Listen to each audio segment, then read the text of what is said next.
إن الحمد لله نحمده ونستعينه ونؤمن به ونتوكل عليه ونعوذ بالله من شرور أنفسنا ومن سيئات أعمالنا من يهده الله فلا مضل له ومن يضلل فلا هادي له وأشهد أن لا إله إلا الله وحده لا شريك له وأشهد أن محمدا عبده ورسوله اللهم صل وسلم وبارك وانعم على عبدك ورسولك ونبيك محمد وعلى آله وأصحابه وأتباعه أجمعين أما بعد فأعوذ بالله من الشيطان الرجيم بسم الله الرحمن الرحيم لقد كان لكم في رسول الله أسوة حسنة ذلك لمن كان يرجو الله واليوم الآخر وذكر الله كثيرا وقال النبي صلى الله عليه وسلم كل أمتي يدخلون الجنة إلا من أبى قيل ومن يابى يا رسول الله قال من أطاعني دخل الجنة ومن عصاني فقد أبى رواه البخاری۔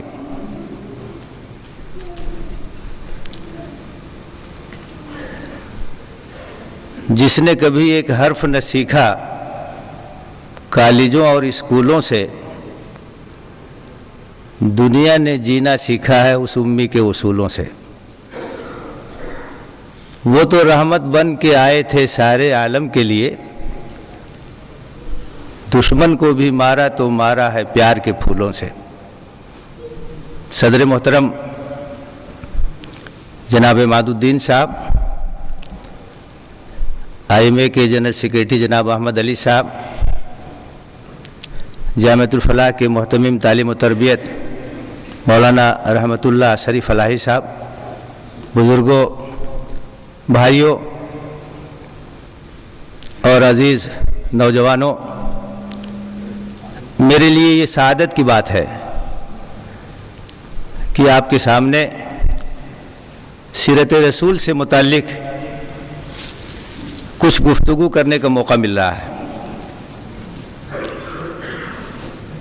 نبی صلی اللہ علیہ وسلم سے محبت اور آپ سے عقیدت ایمان کا تقاضا ہے۔ ابھی آپ نے اس موضوع پر بڑی مؤثر گفتگو سماعت فرمائی ہے۔ مجھے آپ کے سامنے جس موضوع پر روشنی ڈالنی ہے وہ موضوع ہے نبی صلی اللہ علیہ وسلم کا اسوہ، ایک اسوہ کاملہ ہے۔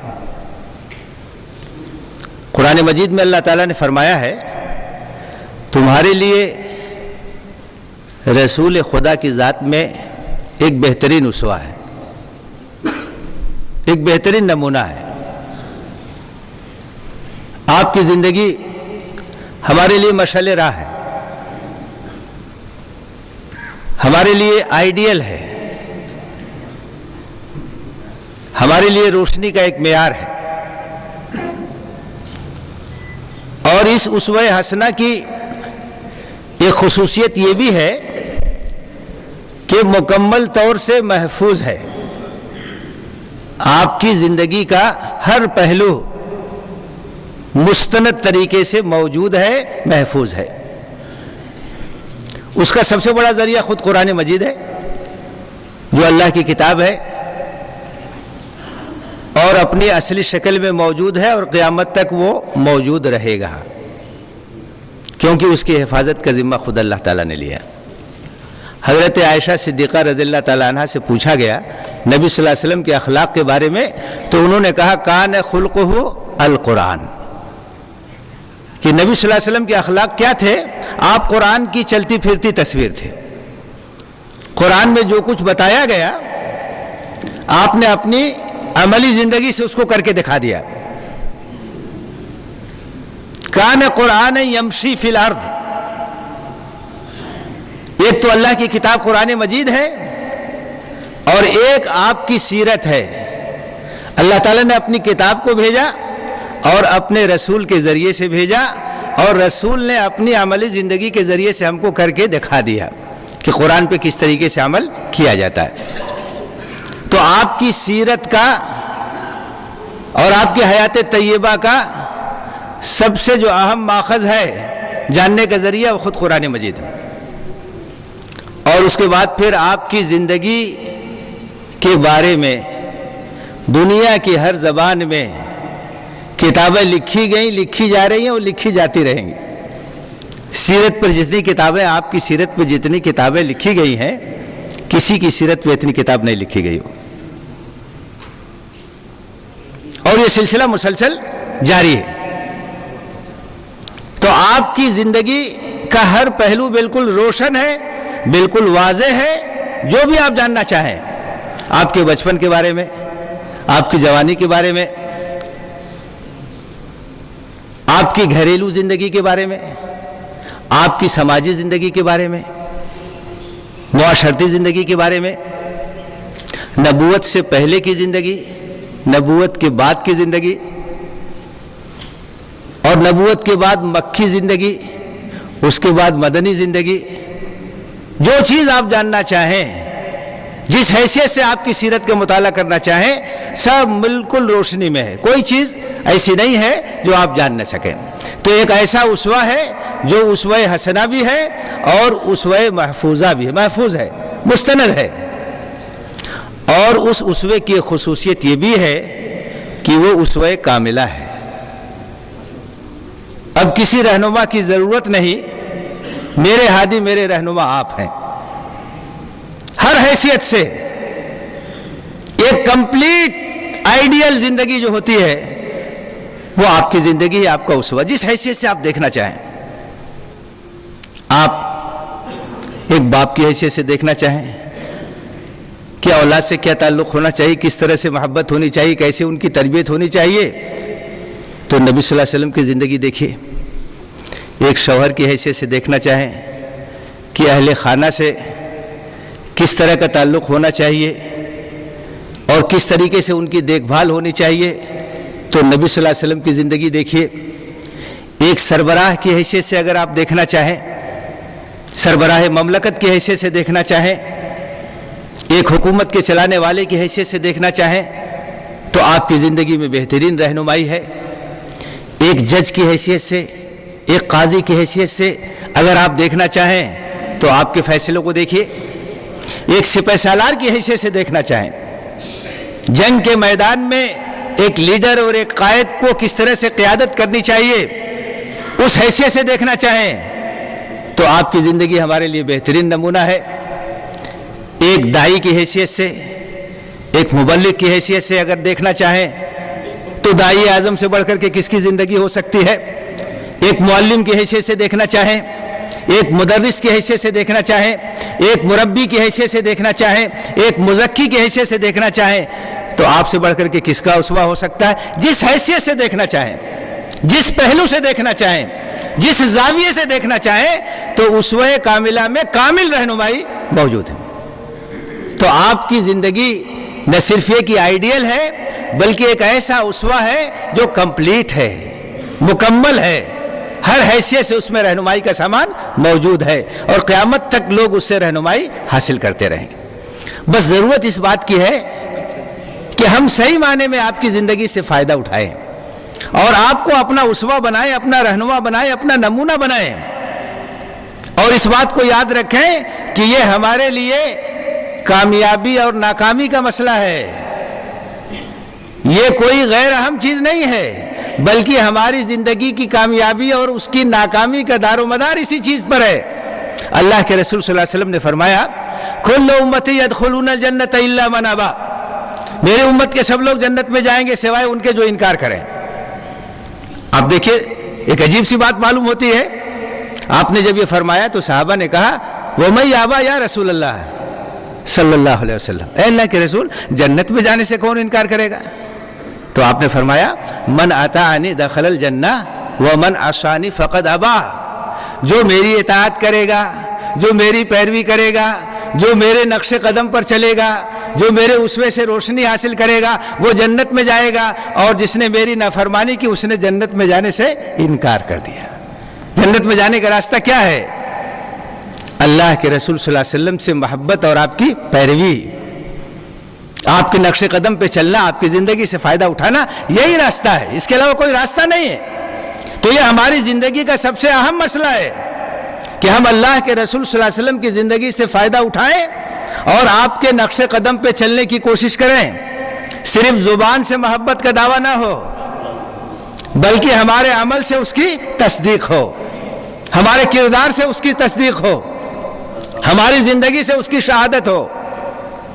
اور اگر ایسا نہیں ہوگا تو ہمارے اوپر یہ بات صادق آئے گی کہ پیروی غیروں کی اور مدحت رسول اللہ کی، پیروی غیروں کی اور مدحت رسول اللہ کی، کیا منافق ہو گئی امت رسول اللہ کی؟ یہی تو نفاق ہے، زبان پہ کچھ اور عمل میں کچھ۔ اللہ تعالیٰ نے فرمایا ہے یا ایھا الذین آمنوا لم تقولون ما لا تفعلون، اے ایمان لانے والو، اے ایمان کا دعویٰ کرنے والو، ایسی بات کیوں کہتے ہو جس پر تمہارا عمل نہیں ہے؟ کبر مقتا عند اللہ ان تقولوا ما لا تفعلون، اللہ تعالیٰ کی یہ بات بہت ناپسند ہے کہ تم کہو کچھ اور کرو کچھ۔ اللہ کے رسول سے محبت ہے تو آپ کی سنت سے محبت ہونی چاہیے، آپ کے اسوہ سے محبت ہونی چاہیے، آپ کے طریقہ سے محبت ہونی چاہیے، آپ کے نقش قدم پہ چلنے کی کوشش ہونی چاہیے، یہی محبت کا تقاضا ہے۔ تو آپ کے اسوہ کاملہ سے، اسوہ حسنہ سے فائدہ اٹھانا یہ ہماری سب سے بڑی ذمہ داری ہے، اور اسی لحاظ سے ہمیں اپنے بال بچوں کی، گھر والوں کی تربیت کرنی چاہیے۔ آپ کی زندگی کے بہت سارے پہلو ہیں، ظاہر ہے کہ کسی مختصر گفتگو میں ان کا احاطہ نہیں کیا جا سکتا ہے، میں آپ کے سامنے صرف چند پہلوؤں کی طرف تھوڑا سا اشارہ کرتا ہوں، اور اللہ کے رسول صلی اللہ علیہ وسلم نے جو اسوہ چھوڑا ہے ان پہلوؤں میں اس کا تذکرہ آپ کے سامنے کرتا ہوں۔ سب سے بڑا پہلو قرآن میں اللہ تعالیٰ نے شہادت دی ہے وَإِنَّكَ لَعَلَىٰ خُلُقٍ عَظِيمٍ، کہ آپ اخلاق کے بہترین مقام پر فائز تھے۔ آپ کے اخلاق، آپ کے کردار، اس کی عظمت کی گواہی دشمن بھی دیتے تھے۔ آپ کا اخلاق بہت اونچا تھا، بہت بلند تھا۔ آپ نے جس اخلاق کی تعلیم دی، قرآن نے جس اخلاق کی تعلیم دی، آپ اس کا پیکر تھے، آپ اس کا نمونہ تھے۔ لوگوں سے محبت کرتے تھے، نرمی سے پیش آتے تھے، آپ کے اخلاق کریمانہ کی دشمن بھی گواہی دیتے تھے۔ قرآن میں کہا گیا ہے وَلَا تَسْتَوِي الْحَسَنَةُ وَلَا السَّيِّئَةُ، بھلائی اور برائی یہ دونوں انجام کے اعتبار سے یکساں نہیں ہیں۔ ادفع باللتی ہی احسن، تو تم برائی کا جواب بھلائی سے دو، تو اس کا نتیجہ کیا ہوگا؟ فَإِذَا الَّذِي بَيْنَكَ وَبَيْنَهُ عَدَاوَةٌ كَأَنَّهُ وَلِيٌّ حَمِيمٌ، تو جو تمہارا دشمن ہے وہ تمہارا جگری دوست ہو جائے گا۔ اخلاق کا اثر ہوتا ہے، کردار کا اثر ہوتا ہے، اور اللہ کے رسول صلی اللہ علیہ وسلم نے کر کے دکھایا۔ یہ آپ کا اخلاق اور آپ کا کردار تھا، وہ دنیا کے سامنے ایک مثال تھا۔ جو جتنا قریب تھا اتنا ہی آپ سے محبت کرتا ہے۔ اور اس بات کو یاد رکھیے کہ کسی آدمی کے اخلاق اور کردار کی سب سے بڑی شہادت یہ ہے کہ اس کے قریبی لوگ اس سے محبت کریں۔ آپ سے جو جتنا قریب تھا اتنا آپ سے محبت کرتا تھا۔ آپ کی ازواج مطہرات، آپ کے خادم، آپ کے قریبی ساتھی۔ آپ ذرا سوچئے کہ حضرت زید بن حارثہ رضی اللہ تعالیٰ عنہ ایک غلام کی حیثیت سے آپ کے پاس تھے، اور ان کے گھر کے لوگ مکہ میں ان کو آئے چھڑانے کے لیے، آزاد کرانے کے لیے۔ اللہ کے رسول صلی اللہ علیہ وسلم سے ملاقات ہوئی تو آپ نے کہا کہ زید سے بات کر لو، زید تمہارے ساتھ اگر جانے کے لیے تیار ہو تو مجھے کوئی اعتراض نہیں۔ تو وہ لوگ بہت خوش ہوئے کہ ہمارا بیٹا، ہمارا نوجوان، ہم اس کو آزاد کرانے کے لیے آئے ہیں، ہمارے ساتھ خوشی خوشی جائے گا۔ لیکن جب انہوں نے بات کی تو ان کو مایوسی ہوئی، تو انہوں نے کہا کہ تم کیا کہہ رہے ہو؟ تم آزادی پر غلامی کو ترجیح دے رہے ہو؟ انہوں نے کہا کہ ہاں، میں غلام کی حیثیت سے آپ کے ساتھ رہنے کے لیے تیار ہوں، لیکن آپ کی جدائی مجھے برداشت نہیں، چاہے مجھے آزادی کیوں نہ مل جائے۔ آپ ذرا سوچیے کتنی بڑی بات ہے۔ اور اللہ کے رسول صلی اللہ علیہ وسلم نے کہا کہ زید نے ایسا جواب دیا ہے تو میں زید کو آزاد کرتا ہوں اور ان کو متبنہ بناتا ہوں۔ کتنا بڑا کردار تھا کہ جو جتنا قریب تھا اتنا آپ سے متاثر تھا۔ آپ کی امانت داری، آپ ذرا سوچئے، ہجرت کا واقعہ نبی صلی اللہ علیہ وسلم کی زندگی کا بہت بڑا واقعہ ہے، اور ہجرت کے واقعے کو سیرت کی کتابوں میں بہت ہی غور کے ساتھ پڑھنا چاہیے، بہت سبق ملے گا اس میں، بڑی رہنمائی ہے، بڑی عبرتیں ہیں، بڑے اسباق ہیں اس میں۔ اس میں ایک پہلو آپ دیکھیے کہ نبی صلی اللہ علیہ وسلم جب ہجرت کر رہے ہیں اور مکہ چھوڑ کے جا رہے ہیں، تو آپ کے جو دشمن تھے، جو کفار تھے، ان کی امانتیں آپ کے پاس رکھی ہوئی ہیں. ان کو بھروسہ تھا کہ ہماری امانت یہاں محفوظ رہے گی، اور آپ اپنے پیچھے حضرت علی بن ابی طالب کو چھوڑ کے جا رہے ہیں کہ یہ امانتیں سب کو لوٹا کر کے تب واپس آنا ہے. کیسا کردار تھا. ہمیں اپنا جائزہ لینا چاہیے. ہمارے پڑوسی ہمارے اوپر اعتبار کرتے ہیں؟ ہم جس معاشرے میں رہتے ہیں، جس سماج میں رہتے ہیں، جس سوسائٹی میں رہتے ہیں، سوسائٹی کے لوگ ہمارے اوپر اعتماد کرتے ہیں، ہمارے اوپر بھروسہ کرتے ہیں، لوگوں کی امانتیں ہمارے پاس محفوظ رہتی ہیں. یہی اسوہ اللہ کے رسول کا. دشمن بھی آپ کے اوپر اعتماد کرے کہ میری امانت اس کے یہاں محفوظ رہے گی، یہ خیانت نہیں کر سکتا. جو جان کے دشمن ہیں ان کی امانت آپ کے پاس رکھی ہوئی ہے، اس سے بڑا کسی کا کردار ہو سکتا ہے؟ یہ اخلاق اور یہ کردار، اسی کردار اور اسی اخلاق کی ضرورت ہے. سمامہ ابن اسال دشمن تھا اسلام کا، مسلمانوں کا، گرفتار ہو گیا، مدینے میں لایا گیا، مسجد نبوی کے ستون سے بات دیا گیا. اللہ کے رسول صلی اللہ علیہ وسلم آئے، سمامہ سے ملاقات کی، کہا کہ تمہارے ساتھ کیا سلوک کیا جائے؟ اس نے کہا کہ اگر آپ مجھے قتل کریں تو اس کا آپ کو حق ہے، لیکن اگر مجھے آزاد کر دیں، چھوڑ دیں، تو ایک ایسے شخص کو چھوڑیں گے جو احسان فراموش نہیں ہوگا. اللہ کے رسول صلی اللہ علیہ وسلم نے کہا کہ سمامہ کی رسیاں کھول دی جائیں اور اس کو قید سے آزاد کر دیا جائے. غیر معمولی بات تھی. ایک دشمن جو قابو میں آیا ہے، اس طریقے سے اس کو آپ نے آزاد کرنے کا حکم دے دیا.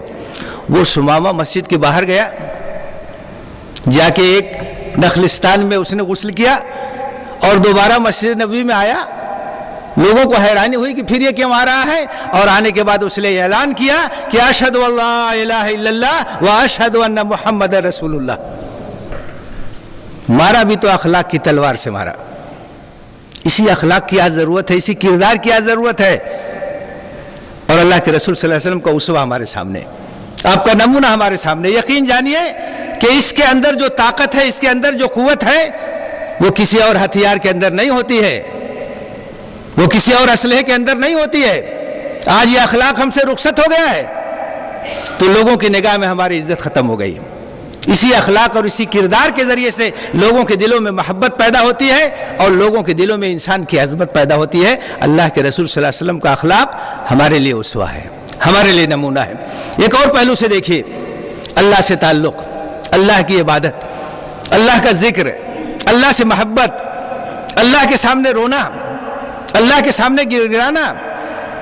اللہ کے رسول نے اس سلسلے میں جو اسوہ پیش کیا ہے، جو نمونہ پیش کیا ہے، اس کی کہیں مثال نہیں مل سکتی ہے. عبادات سے آپ کا جو تعلق تھا، اللہ سے جو آپ کا تعلق تھا، آپ نے کہا کہ جعلت قرۃ عینی فی الصلاۃ، میری آنکھوں کی ٹھنڈک نماز میں رکھ دی گئی ہے. کوئی گھبراہٹ کا عالم ہوتا تھا تو کہتے تھے ارحنا یا بلال بالصلاۃ، اذان دو، نماز کے ذریعے سے ہمیں سکون پہنچاؤ. فرائض کے ساتھ نوافل کا اتنا اہتمام، قیام لیل کا اتنا اہتمام کہ نبی صلی اللہ علیہ وسلم کا قدم مبارک سوج جاتا تھا. تہجد کی نماز اتنی لمبی پڑھتے تھے، اتنا لمبا قیام ہوتا تھا کہ آپ کے قدم مبارک میں ورم آ جاتا تھا. ایک بار ایک صحابی نے بیان کیا کہ اللہ کے رسول رات میں نماز پڑھ رہے تھے، میری آنکھ کھل گئی، میں بھی وضو کر کے آیا اور آپ کے پیچھے شریک ہو گیا، اور آپ نے ایک سورہ شروع کی بڑی لمبی، اور میں نے سوچا کہ یہ ختم ہوگی تو اس کے بعد رکوع میں چلے جائیں گے، ختم ہوئی، اس کے بعد دوسری سورہ شروع کر دی. اتنا لمبا قیام کیا کہ میرے دل میں خیال آنے لگا کہ میں چھوڑ کے چلا جاؤں. اتنا لمبا قیام. ایک بار آپ سے کہا گیا کہ اللہ کے رسول آپ کا مقام اتنا اونچا ہے، آپ اتنی محنت کیوں کرتے ہیں؟ تو آپ نے کیا کہا؟ افلا اکون عبدا شکورا، میں اللہ کا شکر گزار بندہ نہ بنوں؟ اللہ کے اتنے احسانات ہیں، اللہ کی اتنی نعمتیں ہیں، میں اس کا شکر ادا نہ کروں؟ کیا رہنمائی ہے ہمارے لیے. اللہ کے رسول کی عبادتیں، آپ کی نمازیں، آپ کی دعائیں، آپ کا ذکر. سجدے میں جاتے تھے تو روتے تھے، ہچکی بڑھ جاتی تھی، ایسی آواز آتی تھی کہ جیسے لگتا تھا کہ کوئی دیگچی آگ پہ چڑھا دی گئی ہو اور کوئی چیز کھچ کھچ کھچ کھچ پک رہی ہو.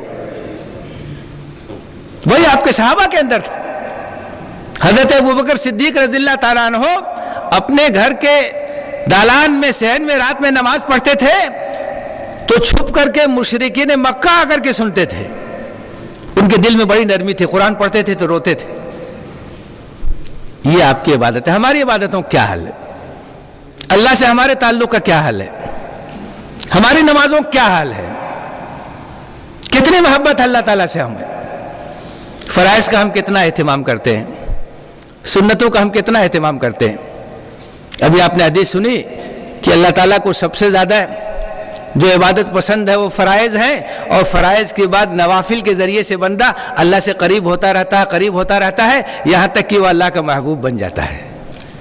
اور جب اللہ کا محبوب بن جاتا ہے تو اللہ تعالیٰ کہتا ہے کہ میں اس کی آنکھ بن جاتا ہوں جس سے وہ دیکھتا ہے, میں اس کا کان بن جاتا ہوں جس سے وہ سنتا ہے, میں اس کی زبان بن جاتا ہوں جس سے وہ بولتا ہے, میں اس کا ہاتھ بن جاتا ہوں جس سے وہ پکڑتا ہے, میں اس کا پیر بن جاتا ہوں جس سے وہ چلتا ہے.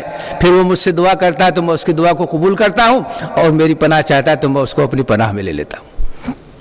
اللہ تعالیٰ تو کہتا ہے کہ بندہ اگر میری جانب ایک بالشت آتا ہے تو میں اس کی طرف ایک ہاتھ آتا ہوں, میری طرف وہ چلتا ہوا آتا ہے تو میں اس کی طرف لپکتا ہوا آتا ہوں. عبادتوں کے سلسلے میں اللہ کے رسول کا جو اسوہ ہے وہ ہماری نگاہوں کے سامنے ہونا چاہیے. پھر آپ دیکھیے تواضع کے لحاظ سے, خاکساری کے لحاظ سے, آپ نے کہا من تواضع للہ رفعہ اللہ. اللہ کے لیے جو تواضع اختیار کرتا ہے اللہ تعالیٰ اس کو اور اونچا کر دیتا ہے. آدمی اگر خاکساری اختیار کرتا ہے, تواضع اختیار کرتا ہے تو اللہ تعالیٰ اس کے درجے کو اور بلند کر دیتا ہے, لوگوں کی نگاہ میں اور اونچا ہو جاتا ہو. اللہ کے رسول کے اندر اتنا تواضع, اتنی خاکساری تھی کہ کوئی اجنبی آدمی آتا تھا اور آپ صحابہ کے ساتھ بیٹھے رہتے تھے تو وہ کہتا تھا ایکم محمد. محمد کون ہے؟ آپ ذرا سوچئے, کوئی اپنے لیے امتیازی چیز نہیں آپ رکھتے تھے کہ اپنے لیے کوئی نمایاں مقام رکھا ہے آپ نے. اجنبی آدمی آتا تھا تو پوچھتا تھا کہ محمد کون ہے.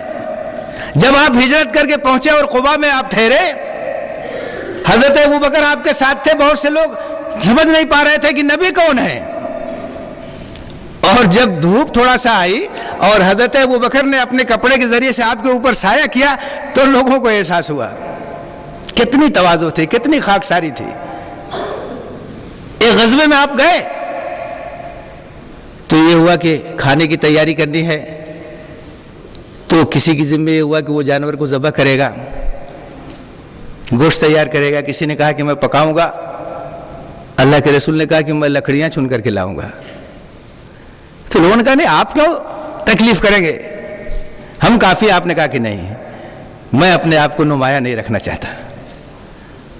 خندق کھودی جا رہی ہے تو سب کے ہاتھ میں پھاوڑا اور کدال ہے, تو آپ کے ہاتھ میں بھی پھاوڑا اور کدال ہے, آپ بھی لگے ہوئے ہیں, آپ بھی خندق کھود رہے ہیں. فاقے کی نوبت ہے, کئی وقت کا کھانا نہیں مل رہا ہے. ایک صحابی نے بتایا کہ میرے پیٹ میں ایک پتھر بندھا ہوا ہے بھوک کی وجہ سے, تو آپ نے دیکھا ہے کہ میرے پیٹ پہ 2 پتھر بندھا ہوا ہے. آج ہمارا حال یہ ہے کہ تھوڑی سی حیثیت ہو جائے تو اپنے آپ کو بڑا اونچا سمجھنے لگتے ہیں, لوگوں کو حقیر سمجھنے لگتے ہیں. اللہ کے رسول کے اندر کتنا تواضع تھا, کتنی خاکساری تھی. وہ ہمارے لیے اسوہ ہے, وہ ہمارے لیے نمونہ ہے. عظمت اللہ کی وجہ سے پیدا ہوتی ہے. اللہ لوگوں کے دلوں میں محبت پیدا کرتا ہے, مال سے, دولت سے, جاہ سے, حشم سے, خدم سے نہیں, عظمت پیدا ہوتی ہے. من تواضع للہ رفعہ اللہ. اللہ کے رسول کے لوگ جان دیتے تھے لیکن بہت متواضع تھے آپ, بہت خاکسار تھے آپ. یہ آپ کا اسوہ ہے, یہ آپ کا نمونہ ہے ہمارے لیے. بہادری کے لحاظ سے آپ دیکھیے, شجاعت کے لحاظ سے آپ دیکھیے. صحابہ کہتے ہیں کہ جنگ کے میدان میں جب سخت حالات ہوتے تھے اور دشمن کا حملہ بہت شدید ہوتا تھا تو اللہ کے رسول کی پناہ میں ہم لوگ آتے تھے, آپ کی پناہ میں لوگ اکٹھا ہوتے تھے. ایک بار رات میں مدینے میں خوفناک آواز آئی, لوگ پریشان ہوئے, کیا بات ہے, نکلے پتہ لگانے کے لیے. باہر گئے تو رسول اللہ صلی اللہ علیہ وسلم لوٹ کے آ رہے تھے, کہہ رہے تھے گھبراؤ نہیں, کوئی بات نہیں, دیکھ کے آ رہے ہیں پہلے ہی سے, سب سے پہلے چلے گئے. کہا کوئی بات نہیں ہے، میں نے سب دیکھ لیا. بہادر، شجاع، جنگ کے میدان میں ڈٹنے والے. حنین کے میدان میں جب ایک بارگی حملہ ہو گیا، تیروں کی بارش ہو گئی، لوگوں کے پیر پھسل گئے، اللہ کے رسول اپنی جگہ ڈٹے رہے. اور نہ صرف یہ کہ ڈٹے رہے، آپ نے کہا انا النبی لا کذب انا ابن عبد المطلب، میں نبی ہوں، میں یہاں ہوں، میں ڈٹا ہوا ہوں، میں جھوٹا نہیں ہوں، میں عبد المطلب کے خاندان سے ہوں. یہ بہادری، اس طرح کی بہادری کا مظاہرہ کوئی کر سکتا ہے؟ اب بزدل نہیں تھے، اب ڈرنے والے نہیں تھے. اور جب قائد کے اندر ہمت ہوتی ہے، لیڈر کے اندر ہمت ہوتی ہے، تو لوگوں کے اندر بھی ہمت ہوتی ہے. ایسے لوگوں کی ضرورت ہے. لاہور کے جلسے میں جب گولی چلنے لگی، مولانا مودودی علیہ الرحمہ کھڑے تھے. کسی نے کہا مولانا آپ بیٹھ جائیے.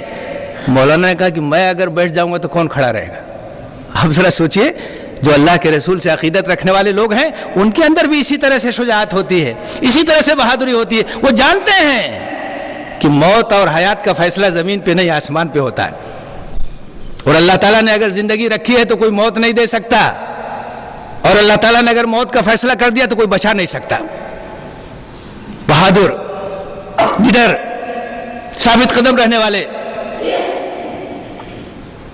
اور دعوت اور تبلیغ کے لحاظ سے آپ دیکھیں، جب سے آپ کو حکم ہوا یا ایھا المدثر قم فانذر وربک فکبر وثیابک فطہر والرجز فاہجر ولا تمنن تستکثر ولربک فاصبر، تو اس وقت سے آپ کھڑے ہو گئے تو بیٹھے نہیں، سب کچھ اپنا دعوت کے لیے لگا دیا، اللہ کے بندوں کی ہدایت کے لیے لگا دیا.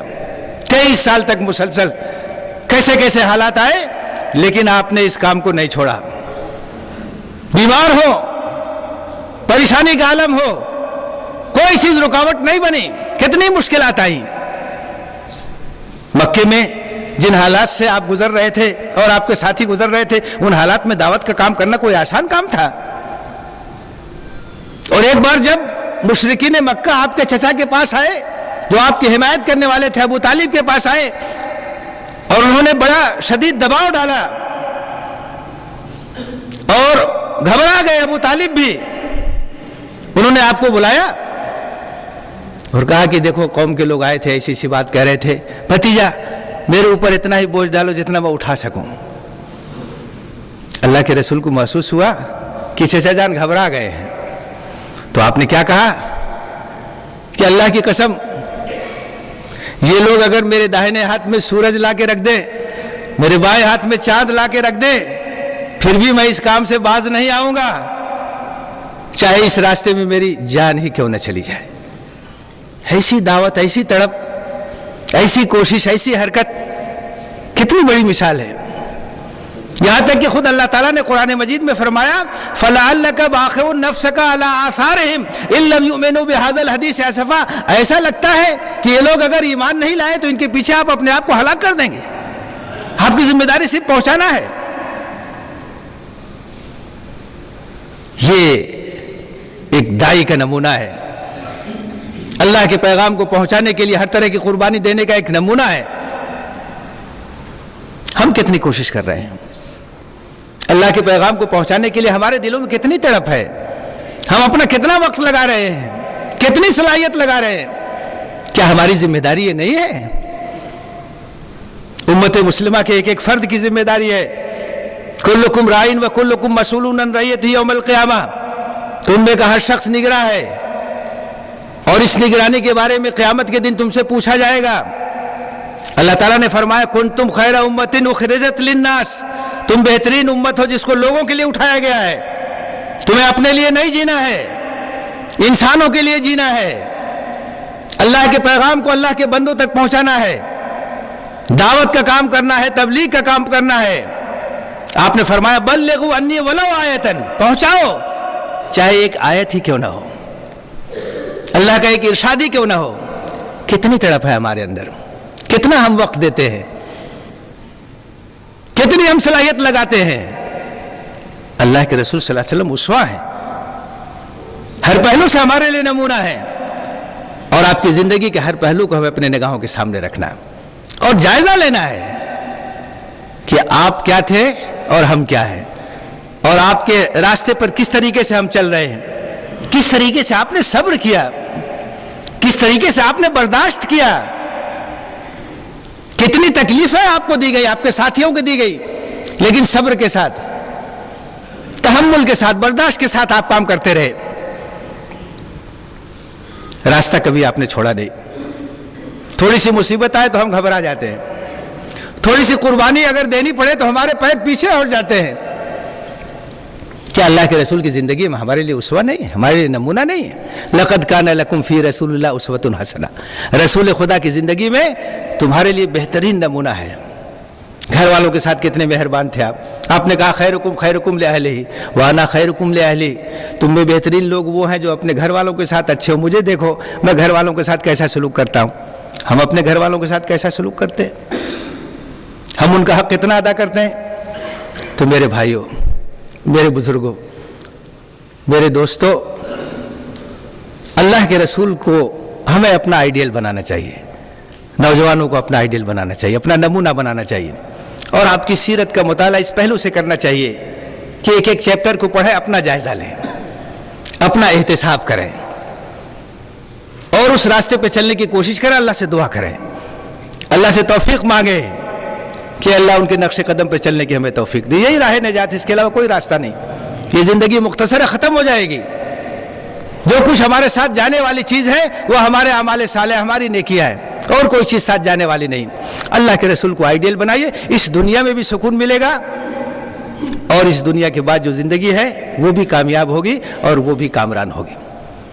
زباں پہ دعوے مہر و وفا بہت کچھ ہے، سجی ہوئی ہے درود و سلام کی محفل، مگر دلوں میں غم آخرت کا نام نہیں، غم حیات کی چوکھٹ پہ سجدہ ریز ہے دل، نہ سوز و ساز ہے دل میں، نہ آنکھ میں آنسو، کھلے ہوئے ہیں عقیدت کے پھول بے خوشبو، وہ تم کے شکر سراپا تھے اپنے رب کے لیے، یہ ہم کی شکر گزاری سے واسطہ ہی نہیں، وہ تم کے حق کے لیے سر بکف تھے میدان میں، یہ ہم کے زخم کے کھانے کا حوصلہ ہی نہیں، تمہیں عزیز تھی ہر شے سے عزت اسلام، ہمارے پاس فقط رہ گیا خدا کا نام، بتانے قوم و وطن تو نے جن کو توڑا تھا، نئے سرے سے انہیں ہم نے پھر تراش لیا، اور کیا تھا تو نے اخوت کا جو محل تعمیر، اسے نفاق کی ضربت سے ہم نے توڑ دیا، ہماری ظلمت شب میں کہیں بھی نور نہیں، طلوع صبح کے آثار دور دور نہیں، ہمیں تمہاری غلامی پہ فخر ہے، لیکن بھلا دیا کہ غلامی کا مدعا کیا ہے، وفا کو ایک تخیل بنا لیا ہم نے، ہمیں شعور نہیں مقصد وفا کیا ہے، طلب تصور منزل سے ہو گئی محروم، خود اپنی سمت سفر بھی ہمیں نہیں معلوم۔ اللہ سے دعا ہے کہ ہمارے دلوں میں صحیح معنی میں اپنے رسول کی محبت پیدا کر دے، اور آپ کے نقش قدم پر چلنے کی ہمیں توفیق دے، اور آپ کے اسوہ حسنہ سے ہر پہلو سے فائدہ اٹھانے کے اللہ تعالیٰ ہمیں توفیق دے، آمین۔ وآخر دعوانا ان الحمدللہ رب العالمین۔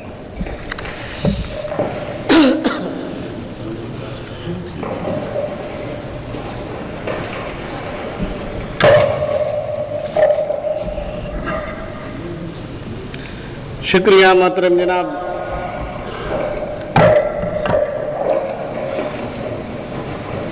شکریہ محترم جناب طاہر مدنی صاحب، جزاکم اللہ خیر۔ آپ نے ایک جامع گفتگو سیرت کے عنوان سے ہمارے درمیان میں رکھی، اللہ تعالیٰ آپ کو جزائے خیر دے۔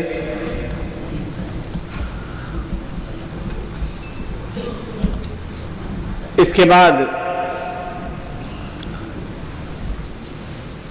ارحموا اہل الارض یرحمکم اہل السماء،